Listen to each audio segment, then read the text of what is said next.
Shalom. Salam damai sejahtera buat semua anak-anak Tuhan.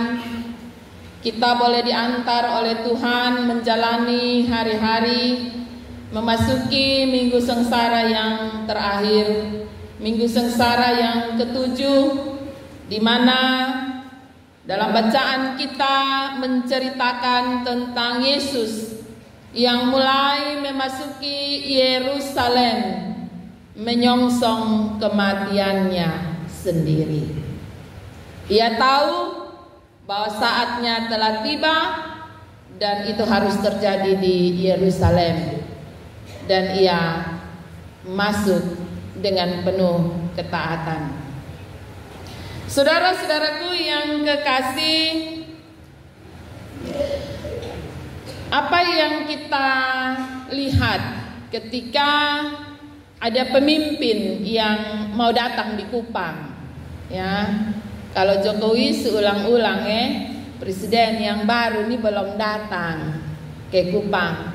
Tapi mari kita coba membayangkan kalau presiden mau datang Kupang, ini apa yang biasanya terjadi selama masa pemerintahan Jokowi. Rasa-rasanya tidak terlalu terasa ya di masyarakat. Kaget saya, yang terakhir itu kaget saya Desu ikut Naioni. Kami lihat di FB, Depi Naioni, ya. Tetapi saya ingat sekali ketika zamannya Soeharto. Waduh, waktu itu saya masih SD. Kami karena rumah di Jalan Nangka, kami diperintahkan satu SD Oiba itu berdiri di depan toko Mobesi. Dulu ada toko Mobesi. Berdiri di situ dari pagi jam 6. Sudah harus berseragam, topi dasi lengkap, pegang bendera kecil. Kamu harus berdiri tegak di situ. Dan Papa Mama tahu Soeharto lewat Mobesi jam berapa? Sekitar jam 2 siang. Bayangkan, kami berdiri tegak di situ dari jam 6, jam 2 siang, Pak Presiden Soeharto lewat dari Mobesi dan hanya jari sepotong yang keluar dari balik jendelanya. Dan kami, apakah itu jari tangannya Soeharto atau siapapun tangan, tapi kami dengan sukacita menggoyangkan bendera merah putih. Betapa hebohnya waktu itu, dan polisi mengawal dengan ketat. Kami anak kecil saja polisi jaga, mungkin takut kami teroris. Saudara-saudaraku yang kekasih, itulah gambaran ketika ada seorang pemimpin besar mau datang di kampung, ya. Dan bacaan kita menceritakan tentang Yesus yang hebat juga, yang luar biasa. Dia pernah memberi makan 5.000 orang. Dia pernah mengusir roh jahat masuk di babi yang banyak, ya. Dia pernah membangkitkan orang mati. Dia pernah memberi makan 4.000 orang.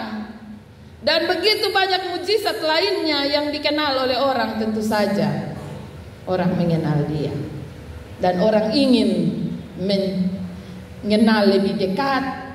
Mungkin mau raba dia, ya, karena seorang perempuan perdarahan saja raba jubah Yesus langsung sembuh. Saudara-saudaraku yang kekasih, cerita tentang Yesus memasuki Yerusalem yang ditulis oleh Injil Matius sedikit berbeda dari Injil yang lain. Injil Matius menuliskan cerita ini dimulai dari persiapan. Kita menemukan bahwa sebelum masuk Yerusalem, Yesus ada di Betfage, ya, tidak jauh dari Yerusalem, mungkin jarak sekitar 2 mil atau 3 kilo. Dari situ dia sudah mulai mempersiapkan dirinya. Dia suruh 2 orang murid untuk diurus. Pergi, ambillah keledai, pergilah ke kampung. Di situ kamu akan segera menemukan seekor keledai betina tertambat dan anaknya ada di dekatnya. Ini yang sedikit berbeda dari Injil lain. Kalau Markus, Lukas, dan Yohanes hanya menceritakan tentang keledai muda. Tetapi di Injil Matius, Yesus ketika menyuruh 2 orang murid untuk menyiapkan persiapannya memasuki Yerusalem, dia bilang di sana ada 2 keledai, keledai betina dan keledai anaknya ada di dekatnya, anak keledai. Kenapa Matius menuliskan ini?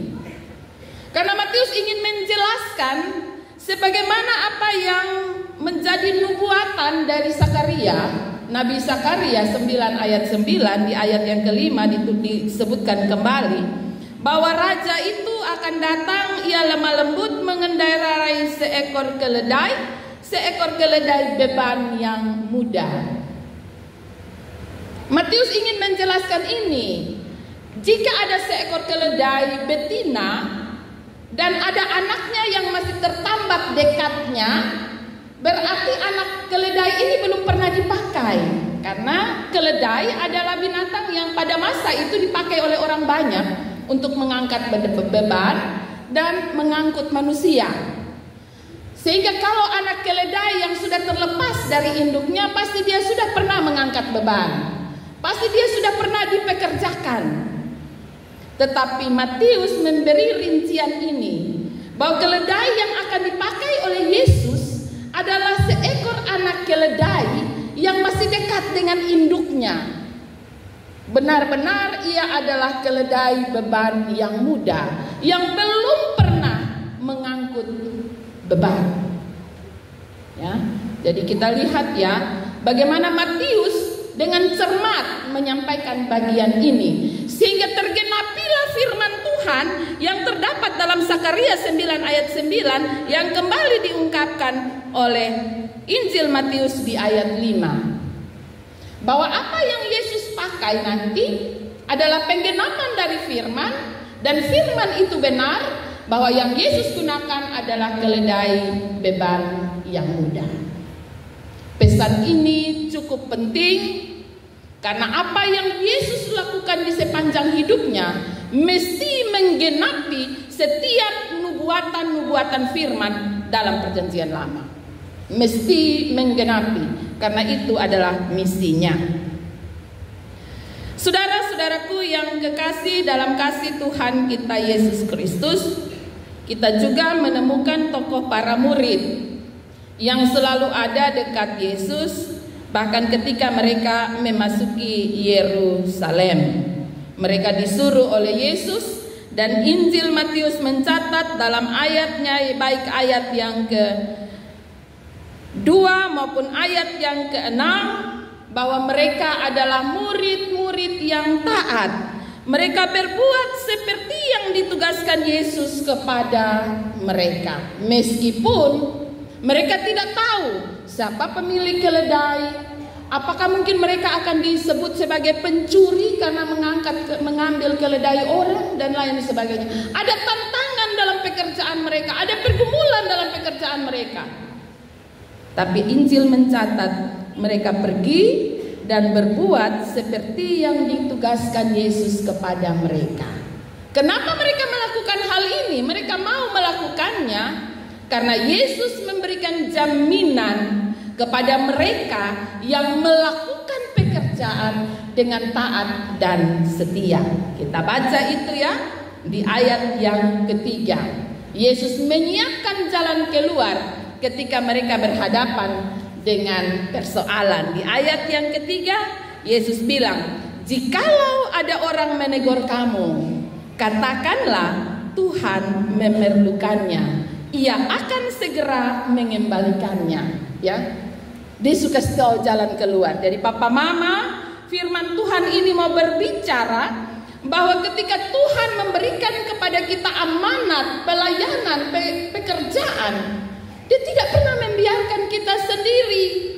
Sehingga ketika kita mendapatkan pergumulan, tantangan dan persoalan, sebenarnya Dia ada di sana dan Dia sudah menyiapkan jalan keluar. Dia bilang, pergi, ambil, masuk ke kampung, ada keledai betina dan dia anak, ambil bawa datang. Kalau ada yang tanya, bilang Tuhan memerlukan, lihat sana nanti dong kasih. Ya, saudara-saudaraku yang kekasih dalam kasih Tuhan kita Yesus Kristus, kita melihat bahwa ketika mereka membawa keledai tersebut, mereka mengalasinya dengan pakaian mereka. Catatan ini kecil, tetapi ini juga mau menjelaskan hal yang tadi saya sampaikan, bahwa keledai atau anak keledai ini karena tidak pernah dipakai untuk mengangkut beban, maka padanya tidak ada pelana. Sehingga para murid membuka pakaian mereka, melepaskan pakaian mereka, dan mengalasi punggung keledai itu sehingga Yesus bisa menaikinya. Saudara-saudaraku yang kekasih dalam kasih Tuhan kita Yesus Kristus, kita juga berjumpa dengan orang-orang banyak. Ketika Yesus memasuki Yerusalem, kita menemukan bahwa ada orang yang berjalan di depan, ada orang yang berjalan mengikuti dari belakang, tapi sama-sama melakukan hal yang sama. Mereka menghamparkan pakaian dan Yesus berjalan di atasnya.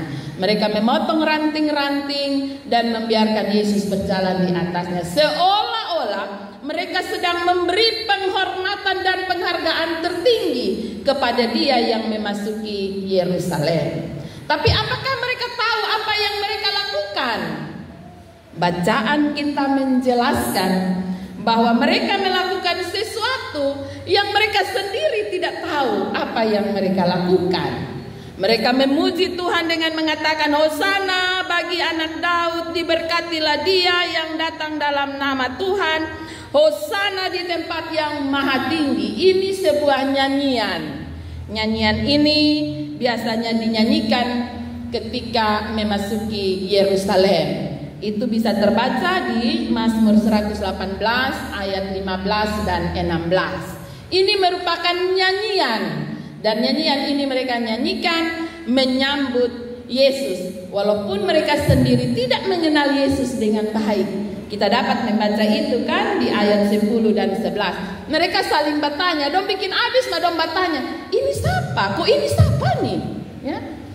Heran mereka adalah orang yang gampang melakukan sesuatu meskipun mereka tidak tahu. Ya. Ya. Mereka membuka baju, mereka menyanyi, tepuk tangan, ya, menyambut Yesus, tapi asdom bertanya, kotong ini siapa ini yang datang? Ini siapa? Ya.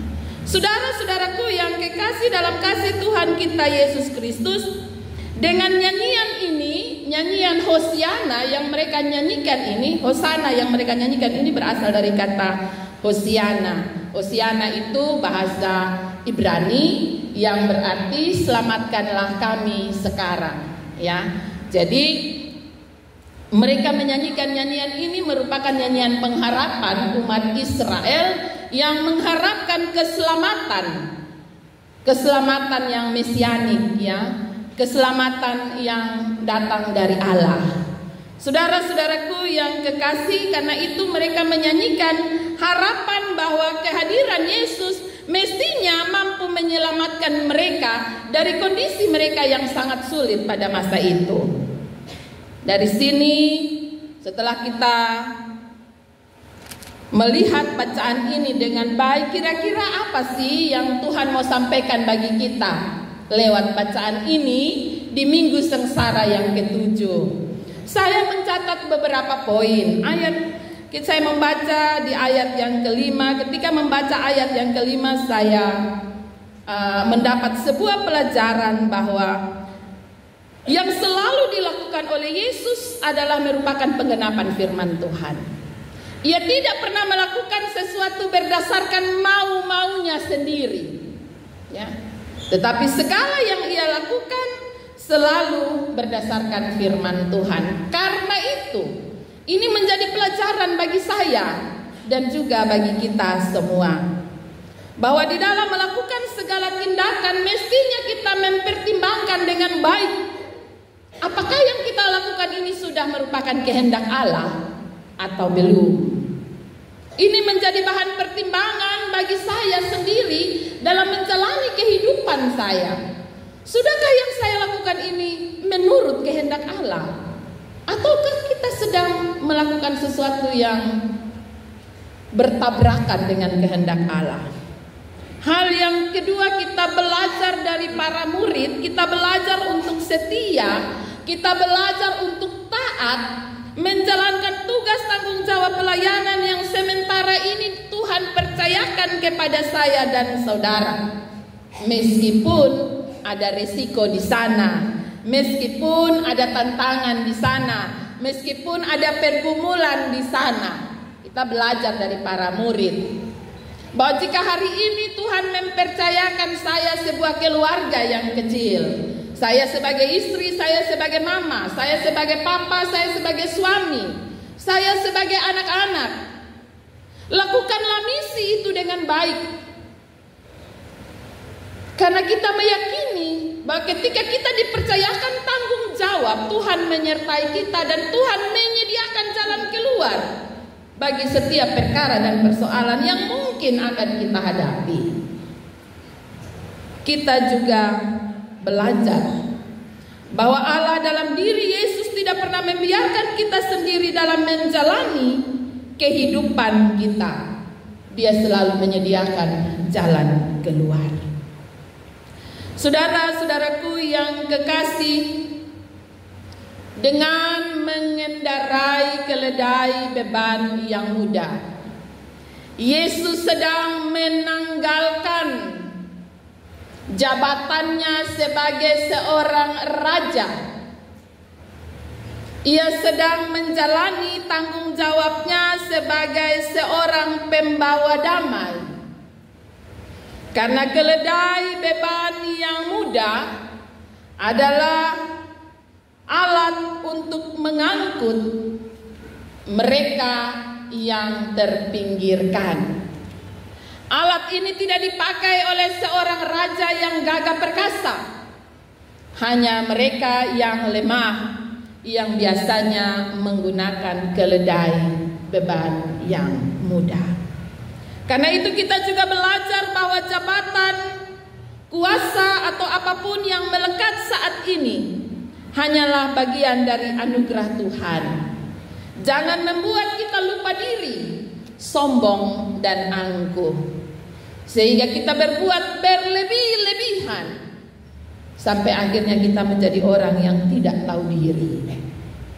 Saudara-saudaraku yang kekasih, kita juga belajar dan kita diingatkan untuk tidak cepat-cepat senang, atau orang Kupang bilang jangan cepat-cepat makan puji. Karena orang banyak yang memuji Yesus tadi dengan menyanyikan pujian Hosana, diberkatilah dia yang datang dalam nama Tuhan. Kemungkinan besar mereka jugalah yang berteriak dengan suara yang keras, salibkan dia. Karena itu berhati-hatilah ketika kita menjalani hidup ini. Kalau ada orang yang gampang angkanai sambotong, nah hati-hati, karena dialah mungkin yang menusuk dari belakang. Hati-hati, karena Yudas mencium untuk menyerahkan Yesus. Sama dengan orang-orang di Yerusalem, mereka berteriak Hosana, selamatkanlah kami. Tapi dia juga yang berteriak, salibkanlah dia dan bebaskanlah Barabas bagi kami. Saudara-saudaraku yang kekasih dalam kasih Tuhan kita Yesus Kristus, dari sini kita belajar untuk menjadi orang yang jangan ikut arus, melakukan sesuatu tanpa tahu apa yang botong buat. Ya, orang-orang ini dong menyanyi, dong pukul tangan, dong buka baju, dong potong segala macam sambut Yesus, bikin rame. Tapi dong sendiri son tahu ini siapa kok kotong sambut sendiri. Kadang-kadang botong begitu, terutama anak-anak muda. Kadang-kadang kawan bilang mari kok tempi. Tempi ini son tahu pi bikin apa? Sampai di sana kotong pukul sendiri su. Tadi dia ada ganggu kotong, ganggu bepunona. Nah kotong pukul su rame-rame, terakhir rame-rame di LPKA, ya, Lembaga Pembinaan Anak Kupang. Hati-hati, karena seringkali demi solidaritas kita melakukan segala sesuatu dengan mudah, rame-rame, baajak kok rame-rame. Masa tahu ini apa? Subiki habis, baru tahu dia pun persoalan. Saudara-saudaraku yang kekasih, firman Tuhan pada pagi hari ini yang berada di bawah tema Raja Damai yang lemah lembut sedang mengajak kita untuk tidak menjadi homo homini lupus, ya, istilah Latin yang diangkat oleh Plautus pada tahun 195 Masehi. Dia mengungkapkan istilah ini karena kondisi pada masa itu, homo homini lupus, manusia yang satu menjadi serigala bagi manusia yang lain. Jadi yang ditanyakan hari ini bukan kawan makan di mana, tapi yang ditanyakan ini hari potong makan siapa. Kehadiran dan panggilan saya dan saudara dalam tema kehadiran Raja Damai di Minggu Sengsara ini mau menolong saya dan saudara untuk kembali pada hakikat kita dan panggilan kita sebagai manusia menjadi sesama bagi manusia yang lain. Raja Damai datang untuk menyelamatkan saya dan saudara. Kita diselamatkan bukan dengan cara kekerasan, pemberontakan, perang dan huru-hara, tapi kita diselamatkan dengan jalan damai. Karena itu panggilan dan kehadiran kita ialah untuk menyatakan damai dengan kelemah lembutan.